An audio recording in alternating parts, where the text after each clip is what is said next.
안녕하십니까. 지금은 이제 그 조의대 대법원장이 들어서고 이제 그 대법관들이 다 거의 바뀌어가지고 이제 정비가 끝났죠. 그러면서 이제 그 여름 휴전기도 끝나고 이제 그 대법원에서 중요 사건들 선고가 이루어지고 있습니다.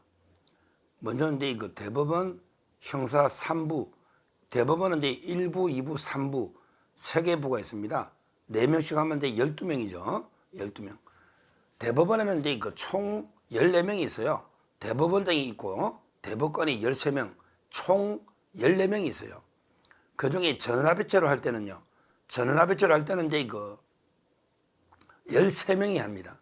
왜 그러냐면 이제 그 법원행정처장을 맡고 있는 대법관은 전원합의체에 안 들어옵니다. 그러니까 전원합의체는 이제 그 대법원장하고 12명의 대법관, 13명으로 전원합의체를 재판하고요. 그 다음에 그 세 개 부가 있는데 대법원장은 이제 부에는 안 들어가잖아요. 따라서 그 빼면 12명 대법관이 4명씩 세 개 부로 구성이 되어 있다. 그래서 대법원 1부, 2부, 3부 이렇게 보면 돼요.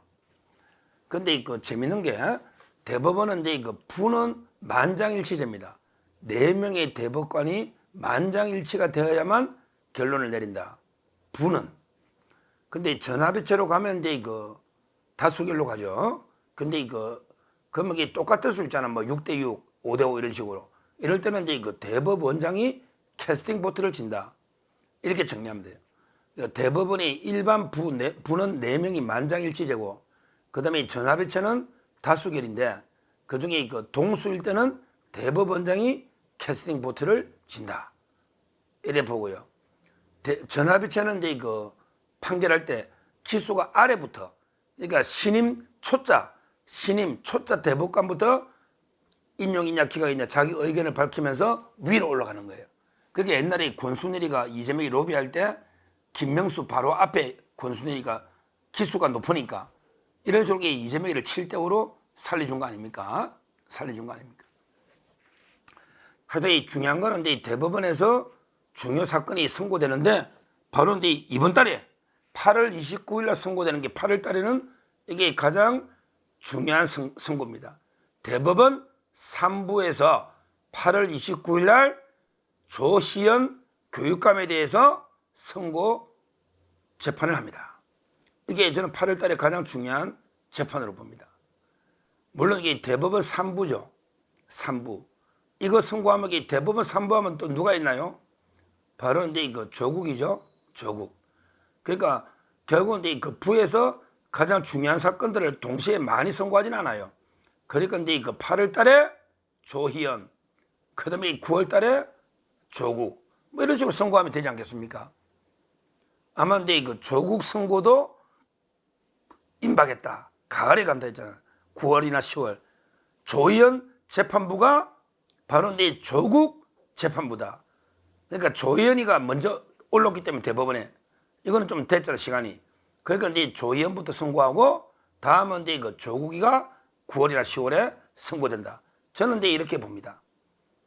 4명이 만장일치제인데 이번에 조희연의 주심 재판관이 그 4명 중에 주심 재판관이 실제 절대 중요합니다. 웬만한 사건은 주심 재판관이 그냥 결론 내리면 이게 나머지 3명은 자기들 사건도 바쁘니까 주심 재판관이 결론 내리면 나머지 3명은 웬만하면 이게 동의해서 만장일치로 끝냅니다. 진짜 특별한 사건 아니면 다른 재판관들이 자기 사건 아닌 거 신경 별로 안 씁니다. 근데 뭐 조국이처럼 진짜 중요한 사건이면 4명이 다 관심을 가지겠죠. 뭐 이런 이야기입니다. 이번에 조희연의 재판장 주심 재판관은 오석주이다. 오석주는 이제 윤석열 대통령이 지명한 아주 어떻게 보면 가장 보수로 평가받고 있는 이런 이제 대법관이 오석주이다. 그러면 조희연이가 살아날 가능성이 없다. 지금 이제 여러 신문들 뭐 뉴스들 검색해 보면 뭐 조희연 재판관이 초미의 관심이죠. 왜냐하면 이게 좌파에서는 서울시 교육감이 보통 자리가 아닙니다. 교육 대통령입니다. 교육 대통령. 교육부 장관은 이제 대학 정책이고 주로 이제 그 초중고는 교육감이 우리 일상생활에 영향을 주기 때문에 이 좌파들이 교육감 선거 중요한 선거입니다. 정당 공천이 없어서 그렇지. 초미의 관심이 돼 있어요. 그러면 조희연의 혐의는 뭐냐? 조희연의 혐의는 뭐냐? 이자가 이제 그 정교조 교사들 자기 이제 선거운동을 도와준, 그러니까 교육감 선거운동하면 돈도 많이 들고 조직이 많이 들잖아요. 자기 선거운동을 도와준 정교조 해직 출신들을 불법으로 채용 절차를 어기고 복직을 시켰다. 이게 바로 범죄 혐의입니다. 부당하게 정교조 해직 교사를 특별 채용을 했다. 그러면서 이게 1심에서 징역 1년 6월의 집행유예, 2심도 똑같이 징역형의 집행유예가 나왔다. 이 말은 1심하고 2심이 동일한 형량으로 이제 집행유예 형이 나왔다. 근데 이게 법리 문제도 아니고요. 사실 판단의 문제잖아요. 법리 문제가 아니잖아요. 법을 뭐 바꿀 게 없잖아요. 사실 문제죠. 대법원에서 이게 바뀔 가능성이 있냐? 저는 없다. 저는 이제 대법원에서 기각될 가능성이 100이라고는 못해도 99.99%다. 이렇게 말할 수 있는 이런 사건이죠. 왜? 법률적으로 중요한 쟁점이 있으면 전화배치로 넘어갔겠지. 근데 그게 아니니까 부에서 8월 29일 날 선고하면 1심하고 2심이 똑같이 이거는 이제 그 특별 부당 채용, 불법 채용이다. 이미 똑같이 집행유예가 나왔다. 그러면 기각이 보는 게 일반적이다. 기각될 겁니다. 그 다음은 이제 그 엄상필 대법관이 주심을 맡고 있는 같은 부입니다. 대법원 3부 엄상필 대법관이 주심을 맡고 있는 이 엄상필 대법관은 이제 조국이 부인 정경심에 대해서 고등법원에서 실형을 때렸던 이런 이제 판사죠. 4년 실형을 때렸던. 따라서 이제 뭐 조국이도 곧 아마 가지 않을까 이렇게 보는데, 하여튼 이 그 오석준 대법관이 이제 그 만약에 기각을 시키면 어떻게 되느냐? 그러면 이게 바로 교육감직을 상실한다. 그러면 이게 그 8월 달에 교육감직을 상실하면 중요한 거는 이제 그 보궐선거를 이제 이거 하는 거예요. 보궐선거를 하는 거예요. 이게 중요합니다. 야, 교육감. 그것도 서울시 교육감은 우리나라 교육감 중에 최선입니다. 서울시 교육감의 보궐선거가 언제? 8월 달에 날아가니까 10월 16일 날 우리 그때 영광 어쩌고 했잖아요. 전국에 4군데서 왜 부산에도 있고 금정구청장, 부산도 있고 뭐 영광하고 이제 곡성 이래가지고 보궐선거 4개 확정됐다 이렇게 이야기했잖아요. 그런데 여기에 10월 16일 날 서울시 교육감까지 보궐선거를 하면 이거는 이제 엄청나게 보궐선거 파이가 커지는 거예요. 실제 교육감이 정당 공천을 받지는 않지만 공천하고는 이게 관계없어도 그렇지만 이게 그 교육감이 좌파 교육감이 있고 우파가 있잖아요. 사실상은 이게 총력전을 좌파와 우파가 벌일 수밖에 없는 이런 이제 구도입니다. 그래서 이게 우리 국민의힘 입장에서도 상당히 중요하다 이 말입니다. 우리가 서울시 교육감 선거하면 상당히 그 뼈아픈 기억밖에 없어요. 야, 옛날에는 이게 좌파가 분열로 망하고 우파는 이제 그 부패로 망한다 했는데 요즘 이게 교육감 선거나 요즘 선거 보면 오늘 이게 보수 우파가 분열로 망하고 오히려 좌파가 이제 부패하는 거꾸로 된 경우가 많은 것 같아요. 지금 이게 우리 자유 우파가 서울시 교육감 선거에 분열돼 가지고 패배한 게 지금 몇 번째입니까? 지금 이게 몇 번째입니까? 좌파가 교육감을 이게 차지해가지고 이게 학생 인권 조례니 뭐니 이게 말도 안 되는 좌파 교육을 시켜서 우리 자라는 어린이들 진짜게 왜곡된 역사가 아니라 좌파 교육 시킨 이게 지금 몇 년째입니까? 서울시에. 그게 바로 우리 자유우파 분열 때문 아닙니까?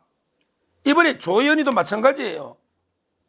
이장학이 원래 임기가 2026년까지인가 아마 그럴 겁니다. 그러면 이게 4년 전에 했으면 2022년 그때 교육감 선거 어떻게 됐습니까? 그때 제 기억에 이제 뭐 여러 명 나왔죠. 다 제하고 잘 아는 분들이에요. 잘 아는 분들이 조전혁 그하고 TV조선에 그 방송 같이 했던 분 아닙니까? 조전혁 사람은 이게 참 훌륭한 분입니다. 그 다음에 박선영 이분은 제가 옛날에 가톨릭 때 강의할 때 이분 때문에 제가 이제 그 학생들 가르치는 제가 대학에서 법대 강의도 했고 이 남편이 아마 대법관 제 연수원 때 지도 교수입니다. 민일영 대법관님 그 부인이 박선영 제가 같은 대학에서 이분 때문에 강의도 제가 했고 그다음에 그 남편도 연수원 때 지도 교수고 이런 데 분이 박선영 조전혁 같이 방송했고 TV조선에 그다음에 뭐 이주호 지금 교육부 장관인데 그때 좀 바뀌고 하여튼 중요한 거는 이게 분열이 많이 돼 있었잖아요. 그 외에도 중요한 거는 이게 분열이 되면 안 된다 이 말이에요. 누구 잘잘못을 탓하고 싶은 게 아니고 저는 여러 이제 우파 쪽의 시민단체들이 교육단체들이 많이 있잖아요. 이번에말로 좀 이렇게 똘똘 뭉쳐서 제대로 한 명을 교육감 후보로 내가지고 이제 좌파 전교조 출신 좌파 교육감들 좀 박살냅시다. 이 이야기를 제가 하고 싶은 거예요. 야, 좌파 교육감 지긋지긋하지 않습니까? 전교조가 우리 사회에 어떻게 보면 민노총보다 더 사회의 암적 존재 어린 학생들에게 의식화 작용화시키니까 이게 더 나쁜 조직인데 이걸 막으려면 우리 우파 교육감이 놓여야 안 되겠습니까? 그러려면 단합해야지 왜 분열되느냐 이 말이죠. 이게 안타깝다 이 말이에요. 제가 교육 전문가는 아니니까 누구로 다녀 이게 아니고 좀 이게 단일해서 이겨보자 이 말씀을 제가 드리는 겁니다. 그런데 중요한 거는 조연은 이제 날라갔다. 그 다음에 이거 보궐선거는 10월 16일 중요하다. 이 말씀과 그 다음에 이게 대법원 3부이기 때문에 조연이 선고되면은 당연히 조국이다. 이렇게 예상되기 때문에 아마 조국이도 곧 선고 임박하지 않았나. 이렇게 그 말씀을 드립니다. 감사합니다.